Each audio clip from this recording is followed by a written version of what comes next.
اچھا کی گل ہے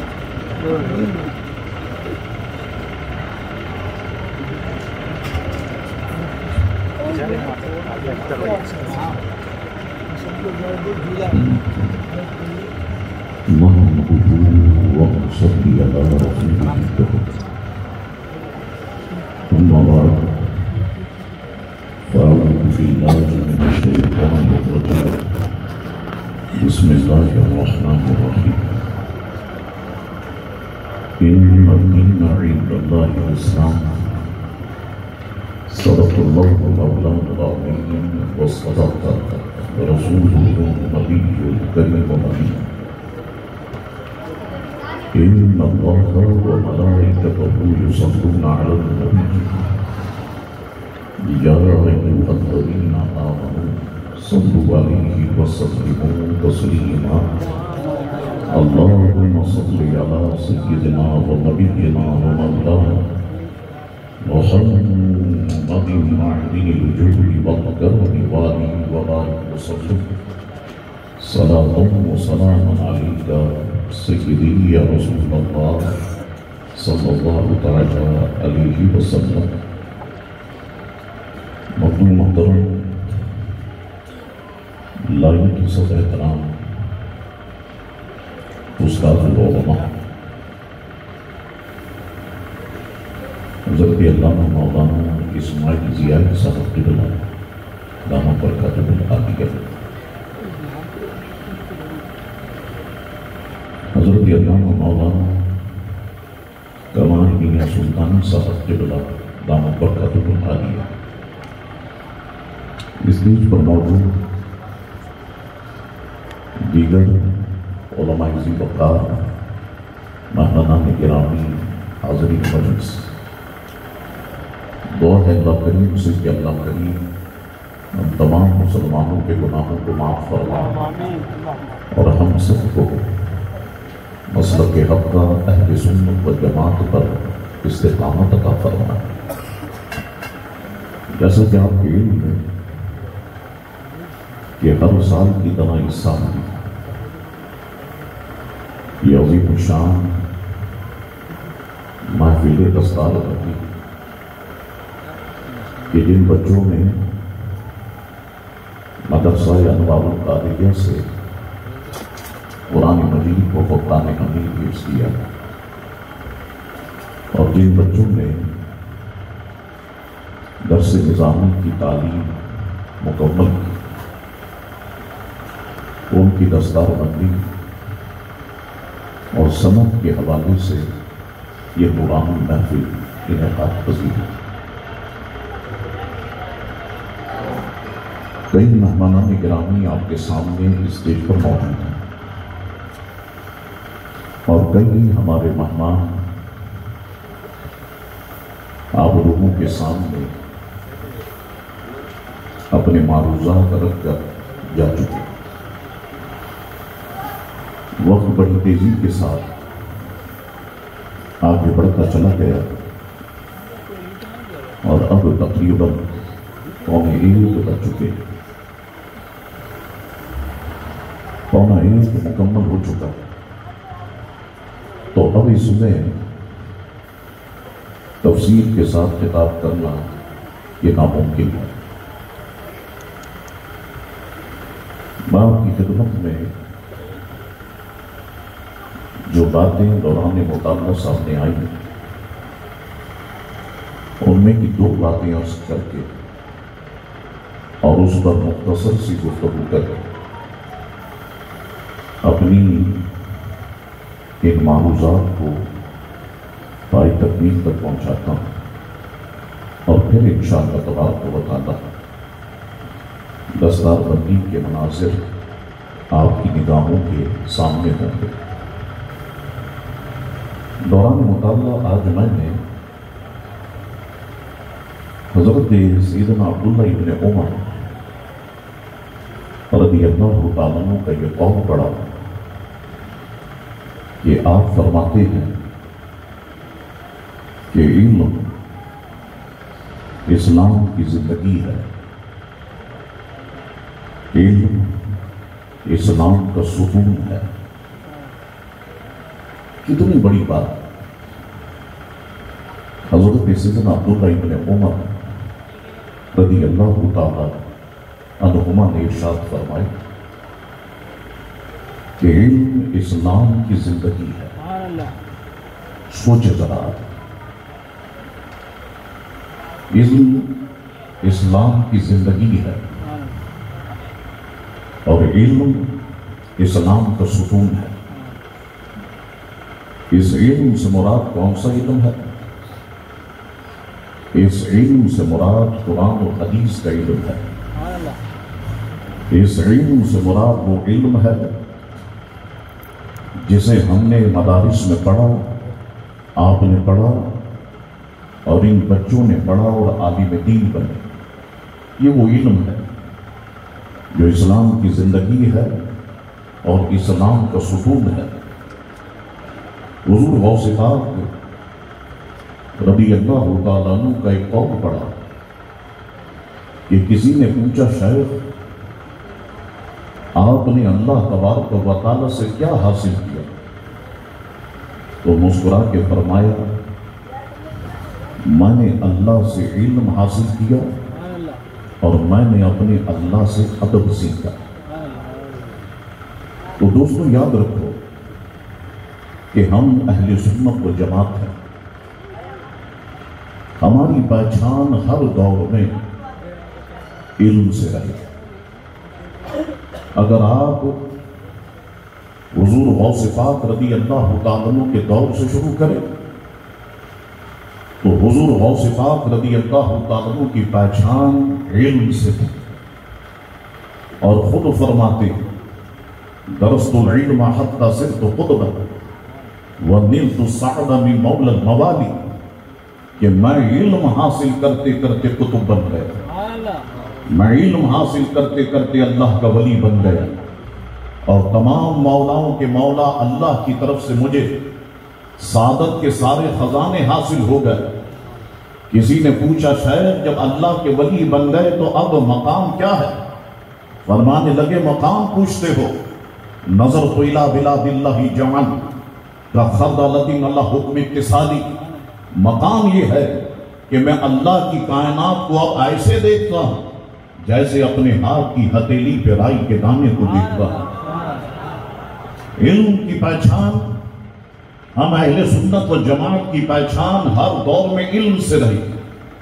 اگر حضور غوث پاک رضی اللہ تعالیٰ عنہ سے شروع کرو، حضور غوث پاک رضی اللہ تعالیٰ عنہ کا دور اٹھا کے دیکھیں، حضور غوث پاک رضی اللہ تعالیٰ عنہ، چلیں ہم مان لیتے ہیں کہ 470 ہجری میں اس دنیا میں جلوہ گر ہوئے، حضور غوث پاک رضی اللہ تعالیٰ عنہ اللہ اکبر سب سے پہلے حافظ قرآن بنے۔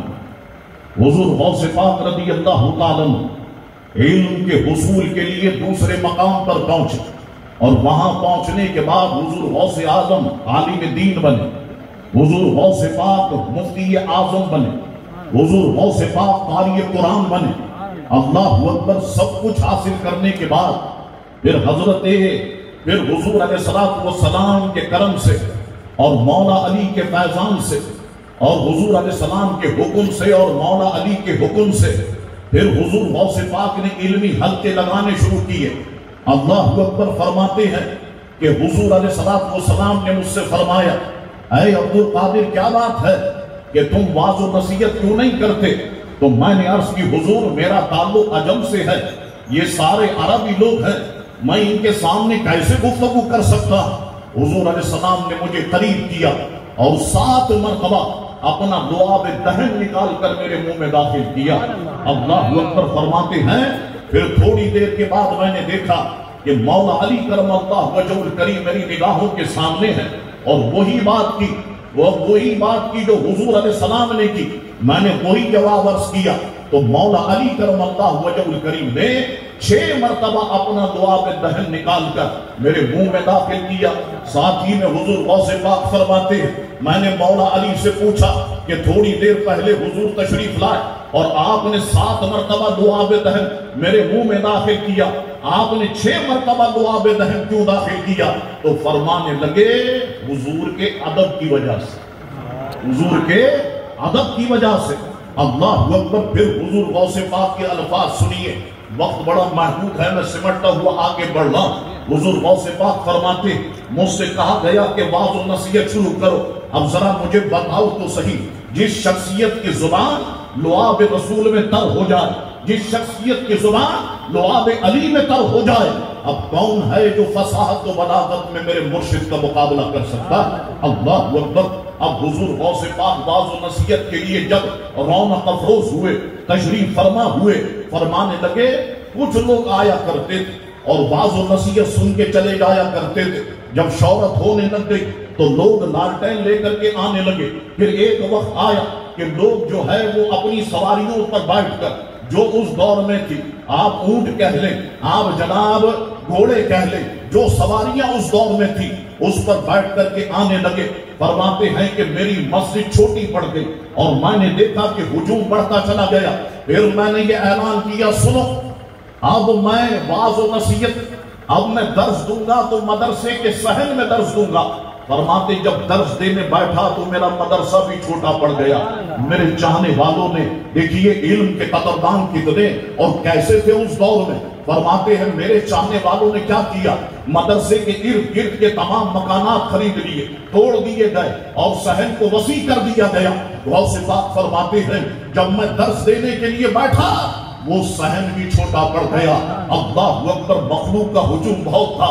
پھر میں نے کہا کہ جہاں میں عید کی نماز پڑھاتا ہوں وہاں پر میرا منبر لگا دیا جائے۔ فرماتے منبر لگا دیا گیا۔ اللہ اکبر۔ میں درس دینے کے لیے بیٹھا تو عیدگاہ بھی چھوٹی پڑ گئی، مخلوق کا ہجوم اتنا تھا۔ فرماتے پھر میں نے کہا بغداد شریف کا وہ وسیع العریض میدان، اس میں میرا منبر لگا دیا جائے، میں وہاں پہ درس دوں گا۔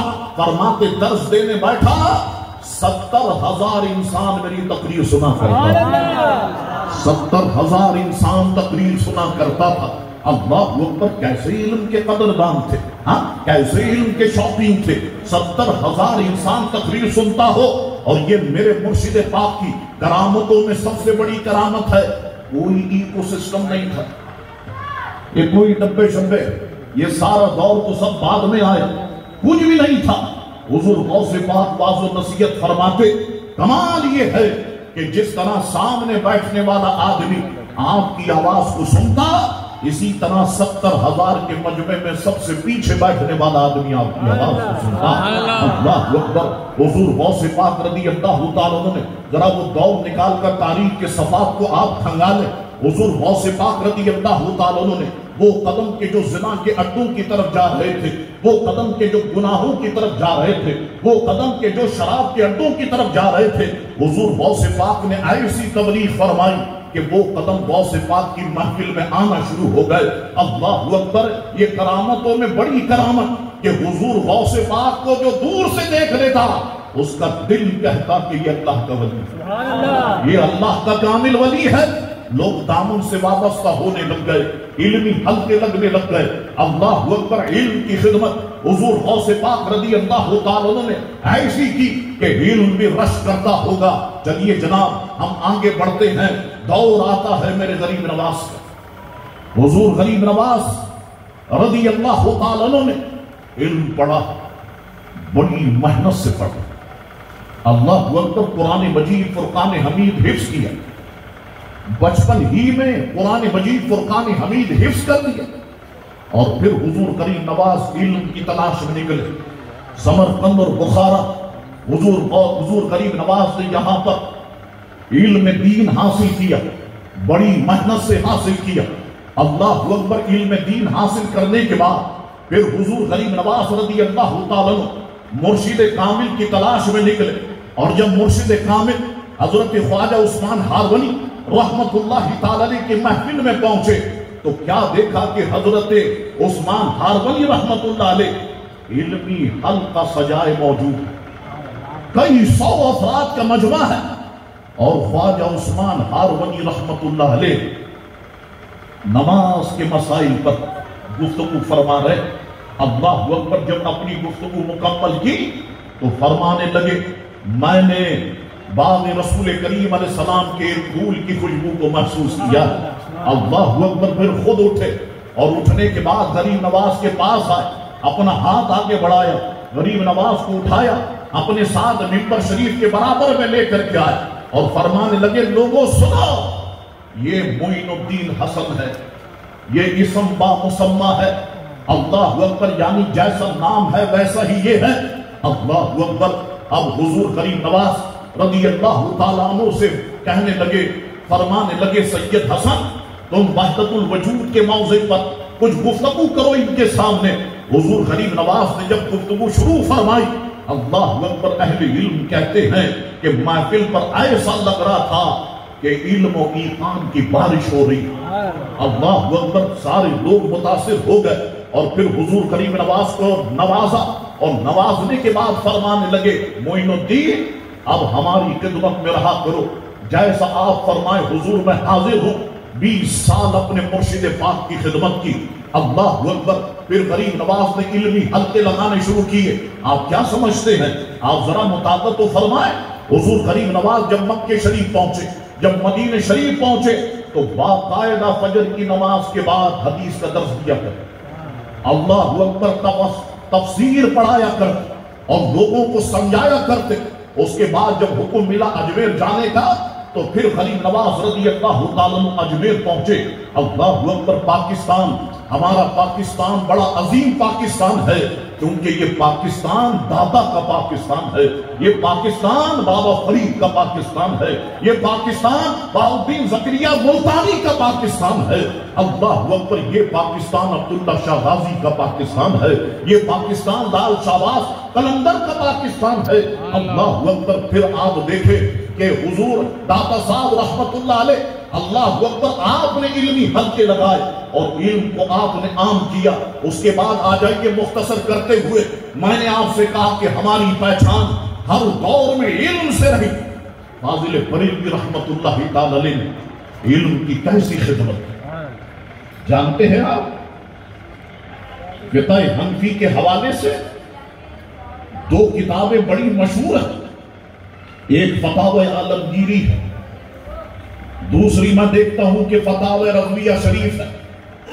فتاوی عالمگیری حضور اورنگزیب عالمگیر رحمت اللہ تعالی نے, وہ دین کا درد رکھتے تھے, سمجھتے تھے کہ مسلمان جا ہوتے وہاں مسئلے اور مسائل کا سامنا ہوتا. حضور اورنگزیب عالمگیر رحمت اللہ علیہ 500 علماء کرام کو جمع کی, میری طرف دھیان, 500 علماء کرام کو جمع کی اور ان سے کہا کہ آپ نے مسئلے مسائل کو آسان کر کے کتابی شکل میں ہمارے سامنے رکھنا, حکومت ہر صورت میں آپ کی مدد کرے گی. اللہ اکبر. حکمرانوں کے لیے اورنگزیب عالمگیر رحمت اللہ تعالی کی یہ خدمت میں سمجھتا ہوں مینار نور کی حیثیت رکھتی ہے. ہر مسلم حکمران پر لازم وہ ایسی خدمت کرے جیسا کہ اورنگزیب عالمگیر رحمت اللہ علیہ نے کی.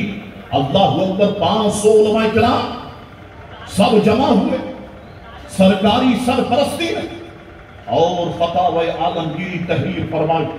بڑا شاندار کارنامہ. آپ ذرا نیٹ کی دنیا پر چلے جائیں, فتاوی عالمگیری کو ڈاؤن لوڈ کریں, فتاوی رضویہ شریف کو ڈاؤن لوڈ کریں. میں آپ کو بتاتا ہوں, آپ کی روح خوش ہو جائے گی کہ جو کام 500 علماء کرام نے مل کر فتاوی عالمگیری کی صورت میں کیا, وہی کام بلکہ اس سے زیادہ کام تنہا فاضل بریلوی رحمت اللہ علیہ نے کر دکھایا اور ثبوت موجود ہے. فتاوی رضویہ شریف ہمارے سامنے موجود ہے. اللہ اکبر. ایک سوال اٹھائیں اور اس سوال پر جب جواب دیتے ہیں فاضل بریلوی رحمت اللہ علیہ, اللہ اکبر, کئی صفحات پر مشتمل جواب تحریر فرما دیتے ہیں, دلائل کے انبار لگاتے ہیں کہ عقل حیران ہو کر کے رہ جاتی ہے. ہماری پہچان حجت الاسلام مولانا حامد رضا خان صاحب سے رہی, ہماری پہچان حضور مفتی اعظم ہند مولانا مصطفیٰ رضا خان صاحب سے رہی, ہماری پہچان حضور صدر الشریعہ سے رہی, ہماری پہچان مولانا سردار احمد صاحب رحمت اللہ علیہ سے رہی. ہماری پہچان حضرت علامہ قاری محمد مسلم الدین صدیقی رحمت اللہ علیہ سے رہی۔ اللہ اکبر۔ تو یاد رکھو حضور غوث پاک فرماتے ہیں، پوچھا کسی نے آپ نے اللہ سے کیا حاصل کیا؟ فرمایا ایک علم اور دوسرا ادب۔ تو ہماری پہچان علم سے رہی، ہر دور میں علم سے رہی۔ لیکن اب میں دیکھتا کہ علم کا شوق آہستہ آہستہ ہم سنیوں سے ختم ہوتا جا رہا ہے۔ دو بڑی مشکلات کا سامنا ہے، سنیوں غور سے سنو میرے دل کی بات۔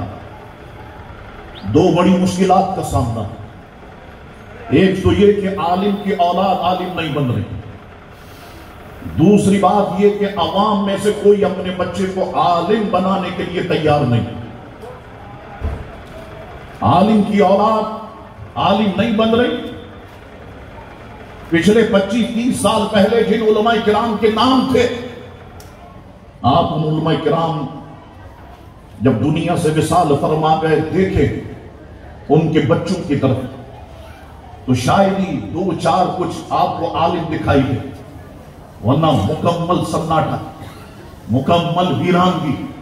اچھا اس میں قصور ہم لوگوں کا، ان کا نہیں ہے۔ ہمارے جو اکابرین کے نام تھے، ان کے کئی بیٹے باہر ممالک میں، یورپ میں ہے، امریکہ میں ہے، کینیڈا میں ہے۔ میں نے ان سے پوچھا آپ کے والد محترم کراچی میں اتنے بڑے مفتی، کہ پاکستان میں آپ کے والد محترم اتنے بڑے مفتی اور اتنا بڑا نام، آخر آپ نے علم دین حاصل کیوں نہیں کیا؟ آپ نے اپنے بابا جان کی مسند کو کیوں چھوڑ دیا؟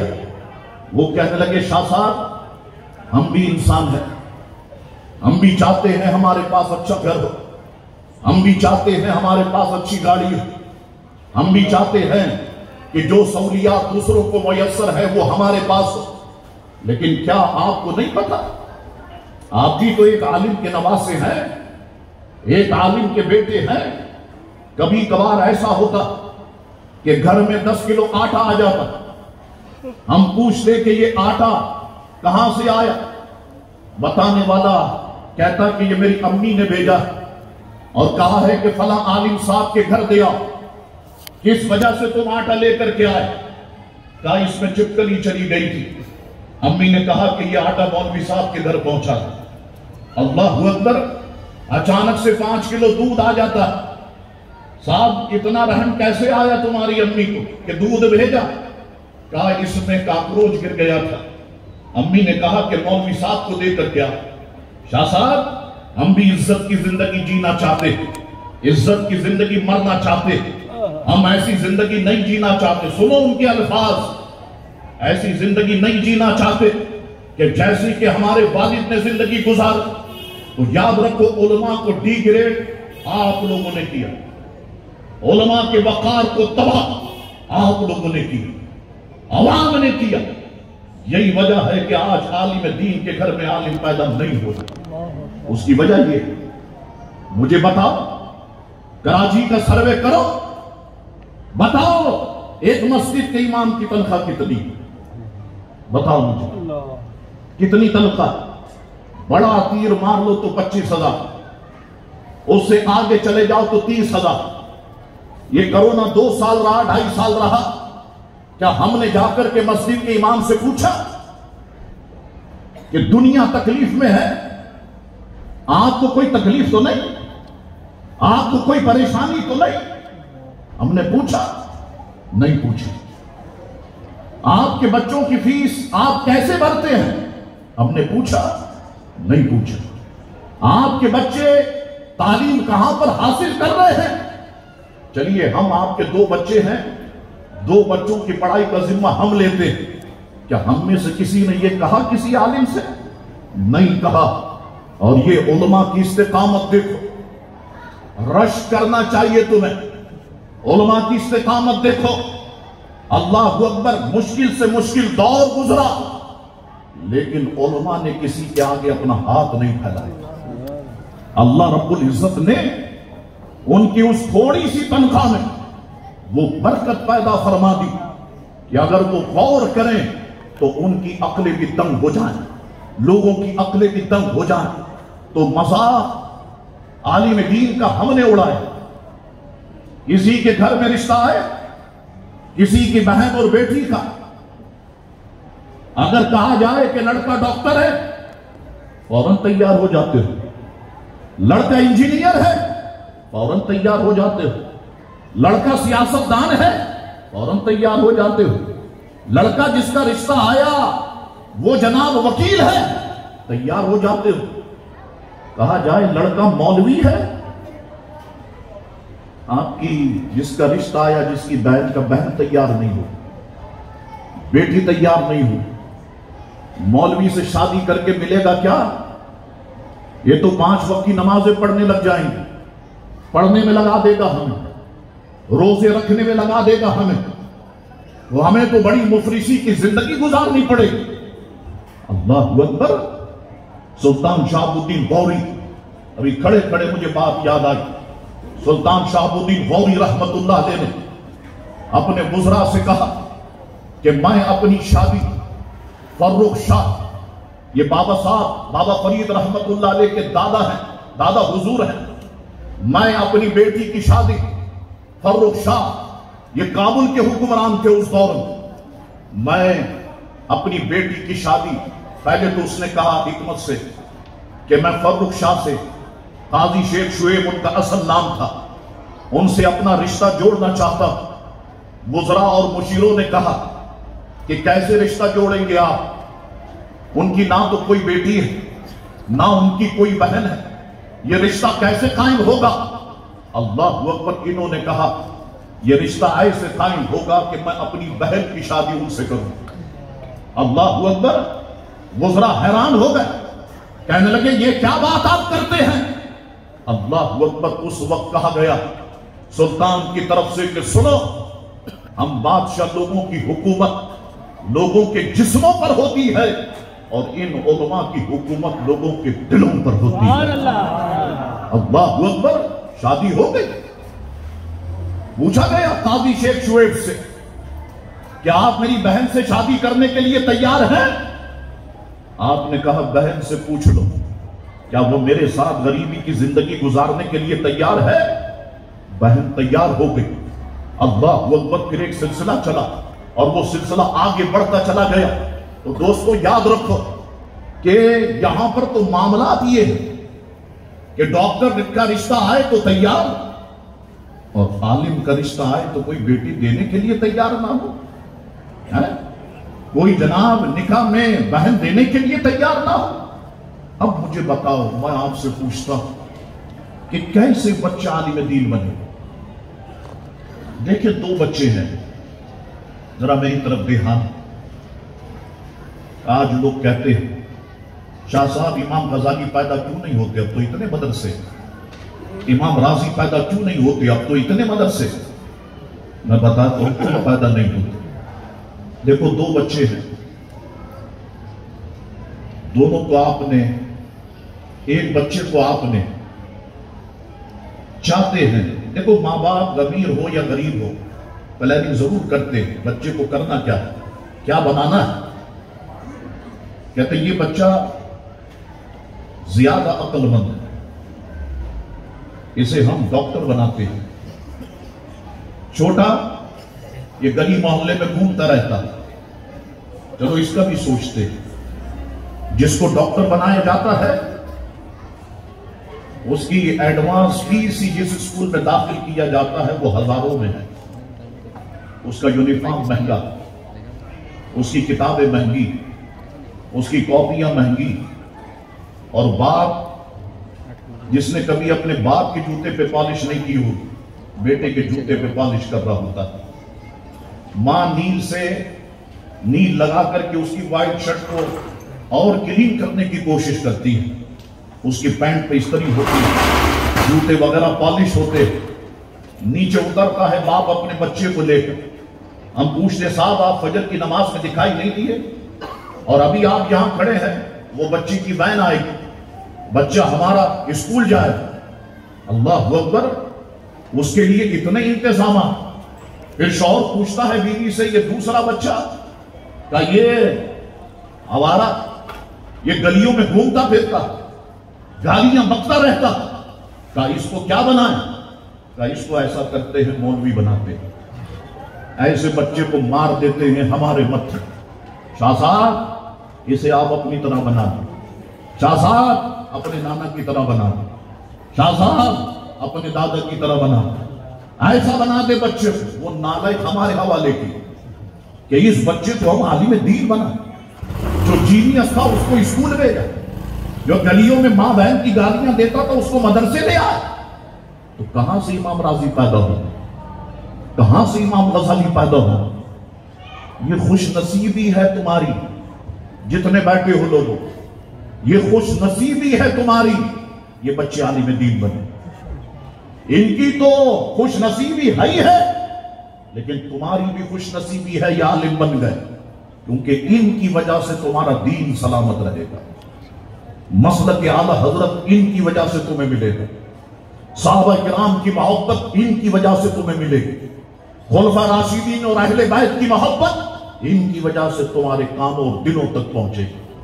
یہ بچے خوش نصیب ہیں کہ اس مشکل دور میں بھی انہوں نے الحمدللہ دین پڑھا اور دین کا علم حاصل کیا، اور آج الحمدللہ ان کی جو تقریب ہے یہ بہت بڑی تقریب ہے۔ آپ کو تو بس یہ محسوس ہوگا امامہ باندھ دیا، ایک جبہ بنا دیا جامع کلاس سے لے کے یا بولٹن مارکیٹ لکھنؤ مارکیٹ سے لے کر کے بنا دیا، ایک ہار ڈال دیا، تحفے میں 2-4 کتابیں دے دی، اس نے 8 سال محنت کی، ملا کیا اسے؟ آپ نہیں جانتے جو دستار اسے باندھی گئی یہ دستار کتنی فضیلت کی حامل ہے، آپ نہیں جانتے جو جبہ اسے پہنایا گیا وہ کتنی فضیلت رکھتا ہے، آپ نہیں جانتے۔ اب یہ کن لوگوں کی صف میں آ کر کے کھڑا ہو گیا، اللہ اکبر، آپ نہیں جانتے۔ تو ہمارے یہاں بچہ قرآن مجید فرقان حمید حفظ کرے، اس کی دستار بندی ہو، آپ دیکھیں لوگ خاموش بیٹھے رہتے، بدو بند کی سبحان اللہ ماشاءاللہ کہنے کے لیے تیار نہیں۔ کوئی عالم دین بنے، اس کی دستار بندی ہو، سب خاموش بیٹھے رہتے، عالم دین بننے کے لیے تیار نہیں۔ یہاں تو بابا عزت اسے حاصل ہوتی ہے جو 6 بولوں پہ 6 چھکے مارے، قوم کہتی ہاں یہ بڑا انسان ہے۔ اللہ اکبر، جو پیشانی سے اخروٹ توڑ دے 200، لوگ کہتے ہیں یہ بڑا انسان ہے۔ یہ معیار ہو گیا جب قوم کا، اور جب قوم خود اجتماعی خودکشی کے لیے تیار ہو جائے تو میں اور یہ علماء کی جماعت کیا کر سکتی ہے؟ آپ کو راستہ دکھا سکتی ہے، آپ کو بتا سکتی ہے کہ کامیابی اگر ہے، اپنے بچے کو کامیاب کرنا چاہتے ہو، حافظ قرآن بناؤ، اپنے بچے کو عالم دین بناؤ۔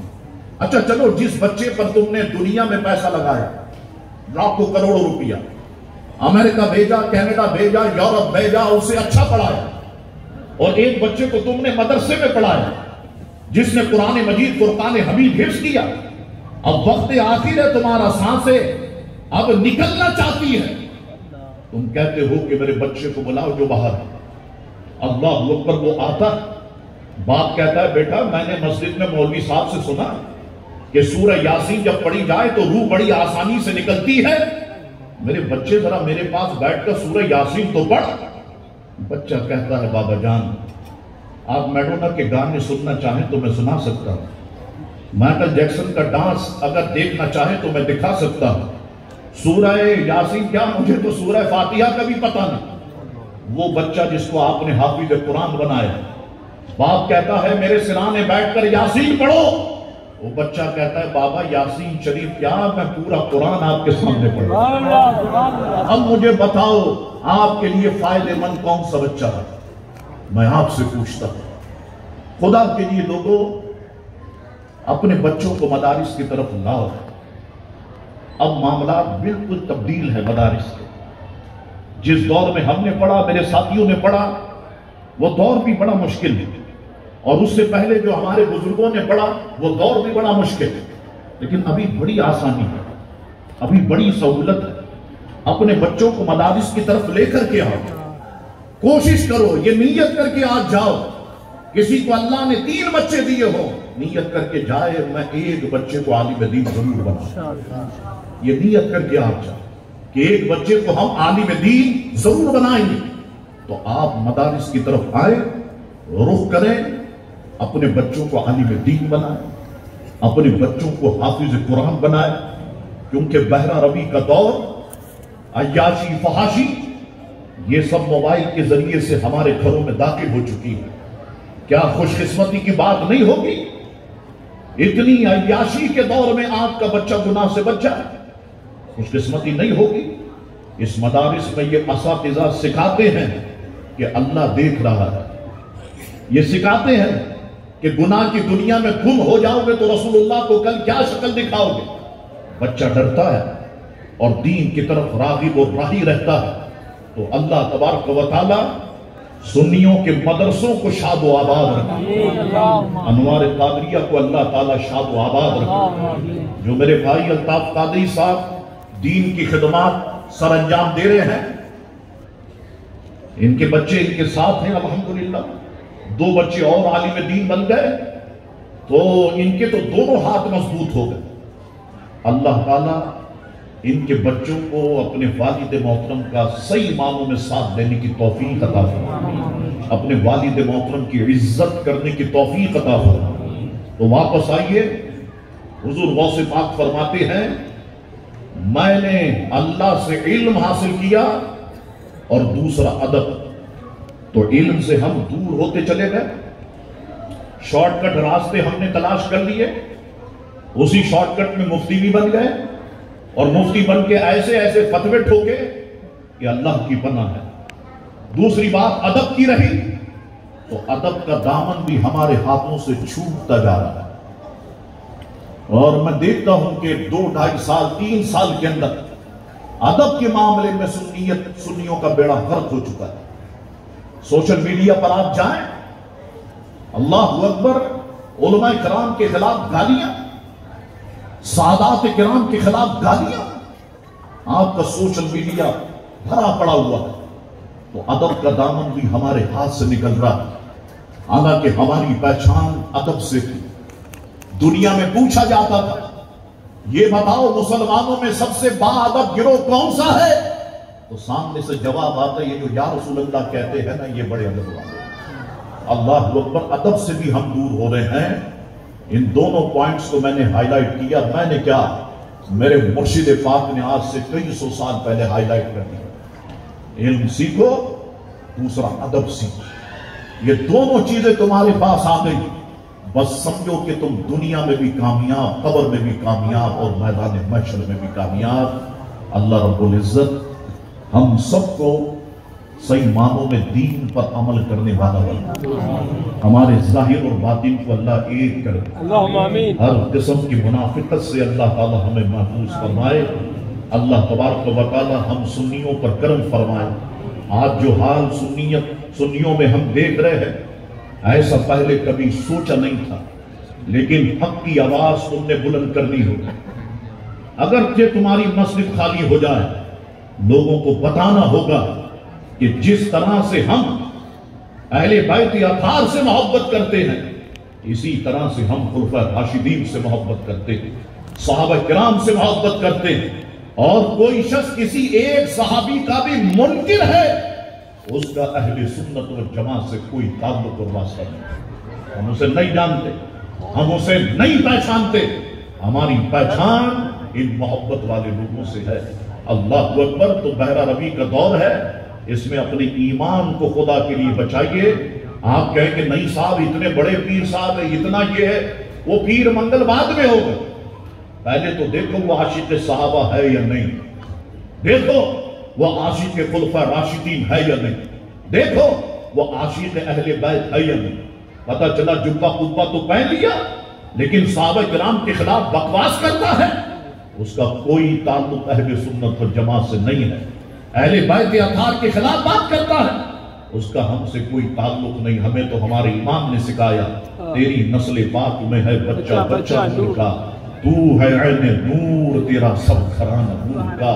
اللہ اکبر۔ اللہ تبارک و تعالی میرے ان معروضات کو اپنی بارگاہ میں شرف قبولیت عطا فرمائے۔ میں الطاف بھائی کے آنے سے پہلے ہو سکتا ہے یہ ٹائم لے لیں، کیونکہ وہ دیگے بھی آپ کے پیچھے آ گئے، مہمان خصوصی زیر صدارت بریانی، مہمان خصوصی حلوہ، وہ سب آ گیا جسے آپ نے تناول کرنا ہے۔ تو میں الطاف بھائی سے کہتا ہوں فوراً اعلان کر دیا جائے کہ جن بچوں نے، آپ جن کو سند دینا چاہتے ہیں آئیے تشریف لائیں، آپ فوراً اعلان کر دیں۔ ہمارے اکابر علماء کب سے یہاں پر رونق افروز ہے، انہیں تکلیف ہو رہی ہے، اور صبح پھر نماز فجر بھی ان کو پڑھانی ہوتی ہے، تو آپ فوراً بلاتے جائیں اور یہ کام کریں۔ بہت شکریہ۔